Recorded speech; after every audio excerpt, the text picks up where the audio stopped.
Welcome to the Land, your bet sports betting show. Getting ahead of this Friday slate with you guys. 12 games to choose from in the NBA on Friday after a little 5-gamer on Thursday. I'm going to be looking at some early best bets that I already have in, including a couple play-up props. Still waiting on a bunch of lines as there are a ton of teams on a back-to-back here from Thursday and into Friday. So want to be careful with that stuff. But going to be looking at a few of these games, like I said. Definitely want to make sure to subscribe to that page. We are going to have that live stream going on tomorrow, 5:30 p.m. Eastern on Friday, as we do each and every weekday now. And we also have a 2:30 p.m. Eastern stream that goes down on Saturday. So make sure you see that one as well. Let's jump into Friday. Without wasting any time, let me look at this Bulls and Knicks game. Still don't have player props on that. Knicks had a really nice win against the Kings here at home on Thursday. Now playing this back-to-back against the Bulls. They are listed as 1.5-point underdogs. We have a 211.5 total, and the first bet I've got here is an over in this game. After I tried to go under in the last one here with this game against the Kings, I'm feeling pretty good about a slightly lower total and going over that against the Bulls. The Bulls do have a tendency to go over with a rest advantage. Some pretty nice numbers for them, scoring well over 211 a game when they have that rest advantage this season. And in their last 10 home games as well, they've gone over, averaging 225 a game over in 10 straight when they play inside their own building. The Knicks, we're looking at their 3-point defense versus the Chicago 3-point defense. Really bad stuff for Chicago as they really pressure the ball too much. Caruso and company gamble a lot on defense on the perimeter, and that does lead to a lot of 3-pointers made by their opponents. I think their defense is pretty overvalued as Chicago's in general, to be honest with you. And now we're talking about the Knicks in this situation. No rest, 9 straight that they've gone over, averaging over 211, about 216 or so in those games, which is the same as what they're averaging when they played on the road here since the All-Star break, which is well over the 205 per game that these totals average when they play at home. A lot higher scoring away from the Garden for these Knicks. So we're going to take a full unit on and over 211.5. It already went up 1 point. I could see this going up a few more before Friday, so we're getting this one in early. Next game up is this Thunder squad playing in Indiana against the Pacers, and they're coming in as 4.5-point dogs. Already tipped their hand that Shai Gilgeous-Alexander is going to be out in this one, and J-Dub, Jalen Williams, without the Y there, is doubtful to play as well. Pacers only missing Benedict Mathurin, who has now been ruled out for the season for a while, so he's the only Pacer that you are going to see on the bench in this one. We've got a lot to look at here in the last 5 and really the last 2 for this Thunder team, because we know they've now played 2 games without J-Dub and SGA in a row. Lost both those games. So within that, we've got the last 5 for both these teams. And the Pacers been really good on offense still. 4th best defensive rating. They've got some up and down games with a couple bad losses over their last 5. And they have slowed things down, which is why the over isn't quite as much of a guarantee for this team as it might have been at one time earlier in the season. Their rebounding still kind of has a lot to be desired. They're actually giving up the most rebounds per game to their opponent on the whole season. But that defensive effective field goal percentage has been a lot better, mostly because they've definitely limited jump shots, and they've also been a lot better at the rim. Honestly, in their last 10, 4th best defensive field goal percentage inside of 5 feet. For this Thunder squad, I mean, this last 5 is going to be interrupted by the fact that Shai Gilgeous has missed 3 or 4 of these last 5 games for them. J-Dub has now missed 3 of them as well over their last 5. And they're keeping the pace up, but the offense just isn't what it was. And the defense, to be honest with you, Shai and Jalen Williams are both so important to the defense for this Thunder team. We've seen that defensive rating fall all the way down to 22nd in the league over their last 5 games, playing some good teams. They've got the second strongest strength of schedule, I should say, over these last 5 games. So it makes sense. Everything for them now is really about just getting into the playoffs, because they're sort of punting on the end of the season here and just accepting the 3 seed in the West, which is nothing to be ashamed of. But look at these last 2 games, right? Now, Philly, they played Philly without most of their guys as well, to be honest, even though they did end up playing 3, 2, and 1. Even though Joel Embiid was playing in that game against the Thunder there, I mean, it's still pretty reasonable to expect that they're not going to have the offense without their 2 best offensive players and their 2 playmakers that can get stuff done with the ball in their hands better than anybody else. In the last 2, the really concerning part here is the defensive rating is at 28th, a little bit skewed by giving up 135 to Boston, but the Pacers are a team that I think can do the same thing here with their shooting and their ability to get out in transition.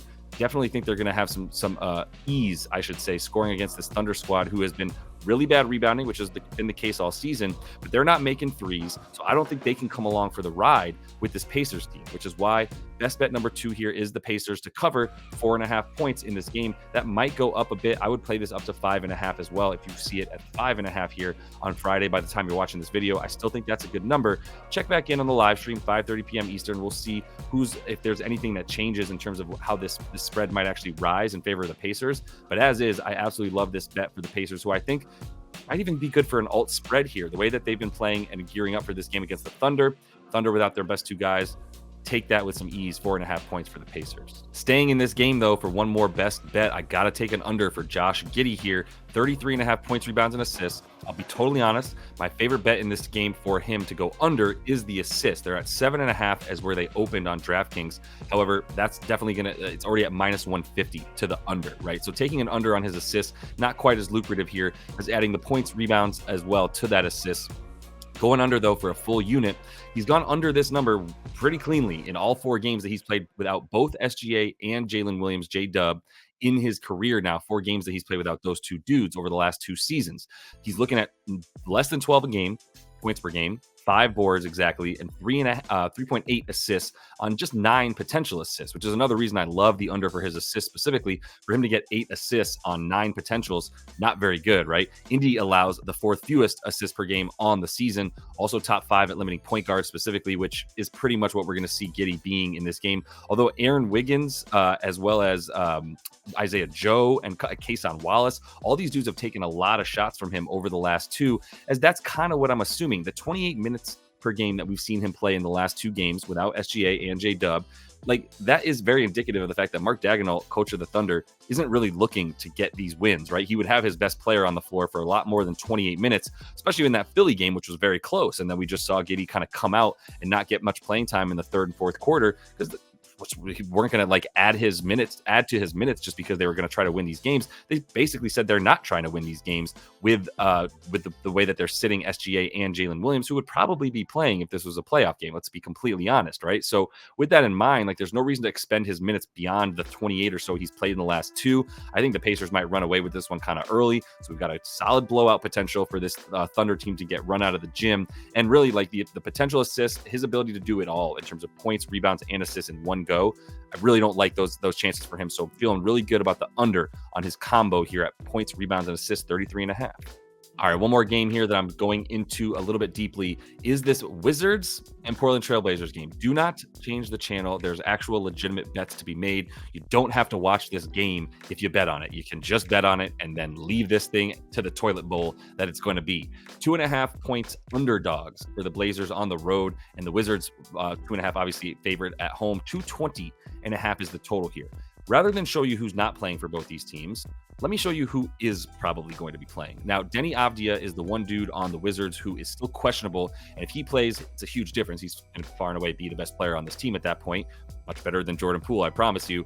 And then for the Blazers, we do know exactly who's going to be out already, so we can bank on Scoot, Delano Blanton, Chris Murray, Rayan Rupert, stop me if you've heard him before, household name, and DeAndre dominating as well at center, who continues to look like Wes Unseld on the boards, and probably Hakeem Olajuwon rather, when it comes to scoring right now. He's been incredible, and he's not going to have anybody, because tell me if you've heard of Tristan Vukcevic, not related to Vucevic, who does not have a K in his name. Then Anthony Gill would be at power forward if there is no Deni Avdija, and then Corey Kispert, Justin Champagnie, and Jordan Poole, we can probably bank on getting some minutes in here as well for the Wizards. That's not going to lead to a lot of offense. Let's look at the last 5 for these teams, who have both been boasting basically these same lineups, and just look at the offense really on the last over the last 5 for both these teams. We're talking about the worst defensive rating and the 4th worst, the worst effective field goal percentage for the Blazers with an 18th, and that's in part because this strength of schedule for the Wizards was really bad and still is 23rd on the season over the last 5 in terms of their strength of schedule. Both turning the ball over a ton, neither getting to the free throw line, and neither of them making 3-pointers. You can see a lot of red there for all the rankings that they have over their last 5 games, and this is the lineup you're going to see a lot of, right? I can tell you right now, if this is the starting lineup for the Washington Wizards, this lineup, when it's played as a 5-man lineup, has a net rating of -42. Go ahead and look that up on NBA Advanced Stats. Negative 42 net rating in a very short amount of time. That is terrible, man. I cannot explain to you how bad that is. I'm sorry. It's a 42 offensive rating, a negative 22 net rating. Still very bad. 22 net rating, negative 22 in like 15 minutes of play.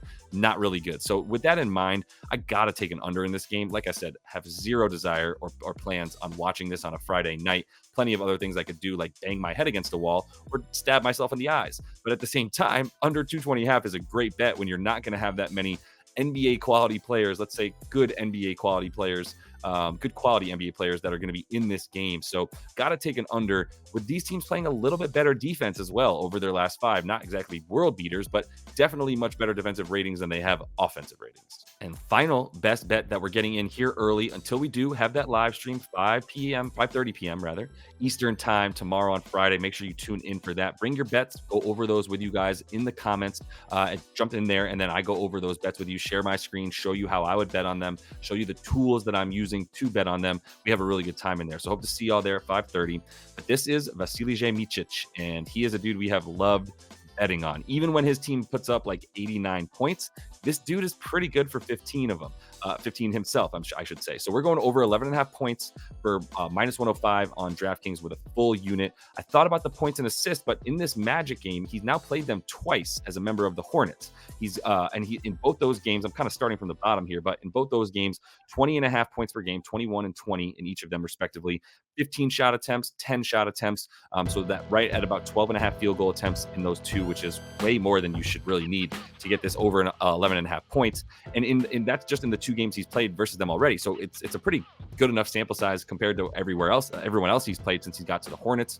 And since he's gotten to the Hornets, he's gone over this number very consistently, especially after the first couple games where Trey Mann was sort of the man. Pun intended, I guess. And Micic was coming off. He was playing off the bench a little bit and off ball with Trey Mann running the point. That's been not the case now. Over the last roughly 15 games, he's gone over this number 11 times, including 4 of his last 5. Orlando is a very good matchup for Micic because all he's doing is running pick and roll at the top of the key. That is it. He runs this now a ton, the most for this team for sure, and is getting 7.5 points per game off of the pick and roll in the entirety of his time here with Charlotte, which is really, really impressive, especially because that number is actually up a little bit compared to the first, like I said, 3 or 4 games that he played with this team where he was not truly the established point guard.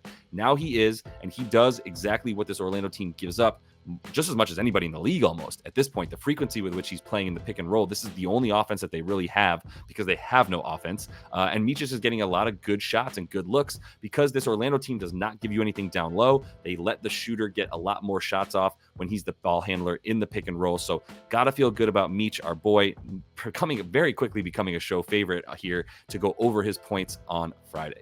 And that is all the time that I have for you guys in this one late here on Thursday. So definitely make sure to subscribe to that page if you would. Jump in the comments of this video. Let me know what y'all are betting. I'm going to be here 5:30 p.m. Eastern with that live stream going over your guys' bets and giving you the final card that I have with all my final best bets, pinning that comment with those bets and those plays in there. So definitely check that out. Appreciate you all a lot. We're building a pretty good community here. Can't wait to get that Discord going, definitely before playoffs. So we'll have some of that stuff going for you soon. Until I see you next, happy betting.